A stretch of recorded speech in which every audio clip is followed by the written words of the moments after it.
Guys, zero movement in home value in Ada County in August 2023. That surprised the heck out of me. We'd been seeing a downward trend all year, and it looks like maybe the market's trying to take a turn upward. Interesting considering 7.5% interest rates, reluctant sellers, patient buyers, and general economic unrest. But enough out of me. Let's take a look at the numbers here. All right, folks, at a glance, here is the sold data from Ada County for August 2023. Feel free to pause the slide here if you want to take a minute to digest this information. I'm going to keep moving and jump right into average price of a home.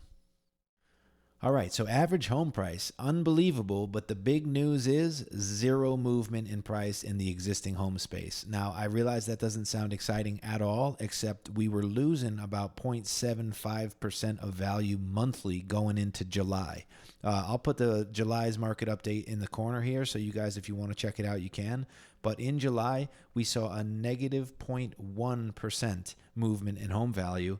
And I said, wow, shoot, are we starting to see a trend? And then to follow that in August with a flat line, we come down to zero. That's actually an appreciation of 0.1%. So it's interesting to see a market appreciating as a whole during a time when we're seeing 7.5% interest rates. Now, 7.3 is probably the actual average of interest rates over the last few weeks, but that's for very well qualified buyers. You can easily be in the high sevens with compromised credit and or depending on your down payment scenario. So it's interesting that we're at a 0% appreciation. And then if you look at the new construction side of things, they lost 0.8%. In fact, they're down almost 8% year to date, which is through August, just about a percentage of loss per month. And a lot of that comes down to builders are professional sellers. You probably hear me say this in previous videos. They're incentivizing buyers to continue to move product, and a lot of them are flatlining profit margins and or taking losses to sell properties that are becoming a liability on their balance sheet. Now, that sounds dramatic, and I'm not saying it's across the board, and there are definitely builders out there winning right now, but I have seen this year builders taking losses to sell properties, and that is showing up in the depreciation pattern of the new construction inventory. Okay, let's talk price per square foot. I'm going to risk sounding like a broken record here, guys, because it is currently cheaper to buy a new home per square foot than it is an existing home. That's an existing home with potential roof replacement, an existing home with potential HVAC replacement, an existing home with probably a floor replacement, maybe a painting, a repaint, interior or exterior. Could be thousands of dollars of cost. In a resale, it's selling for more per square foot. That comes down to availability of inventory, guys. New construction is leading the charge with a cost advantage, and I think they're soaking up quite a bit of the buying side of things here too. I'll have to look further into the number of pending listings that are new versus resale, but it's quite a bit of resale pressure on resale right now, and that's creating about an interesting price relationship between old and new.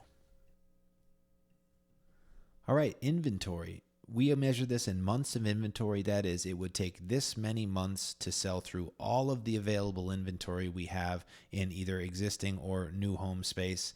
We have 3 months of inventory in the new construction space, and we've only got 2.1 months of inventory in the existing home space. That is, again, putting significant pressure on the resale side of things, which is why you see in our previous slide a slight disadvantage buying an older home right now, and that is due to the fact that there's less of them. And the final piece of the puzzle, guys, let's talk about the market today. My team gathers these numbers on a daily basis. These numbers are from September 13th. And when you see the change in value next to the number, we measured it against the average for that number class out of August. So as you'll see, there are 71 more listings today than there were in August. Now, look at the pending side of that equation. There's also almost 70 less pending listings, so things that are not selling or staying on the market. You'll also see that marginal increase in the median days on market for an active listing. That's not a huge change, guys, and I've seen that number a little worse than 41. I've seen it a little bit better, but it's been very consistently in the mid to low 30s to the mid to low 40s throughout the entire year. And more interestingly, zero change in the median days on market for a pending listing. Let me explain median days on market. This means half of the homes in the valley are selling at this number of days or faster. So half of the pending listings have sold in 8 days or less. That's pretty remarkable considering we still have 1,600 homes in the selling process as we speak, and it's a fast market. Check out the median price of a home. It decreased on an active level, which means, okay, active listings are needing to become more competitive in order to sell. That's a lead metric, leading us into a lag metric, which is actually the cost of a pending, the median value of a pending listing is up $8,000. So we're seeing a pivot in the market. We'll watch this over the next few months as well to see how this trend plays out. But it looks as though active listings are needing to become more competitive, which we may start showing up in the median pending price. Now, I've seen median pending price hover around $460,000 all year.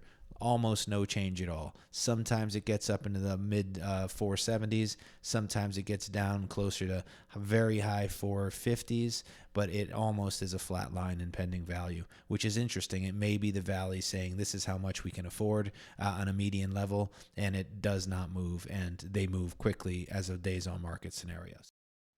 Guys, thank you so much for being here today. If you got anything out of this video, please consider subscribing, hit the like button, helps the channel out, and we very much appreciate having you here. If there's anything I can do to help you, my number's in the description below, and you can reach out to the team via the comments and or shoot me a text message.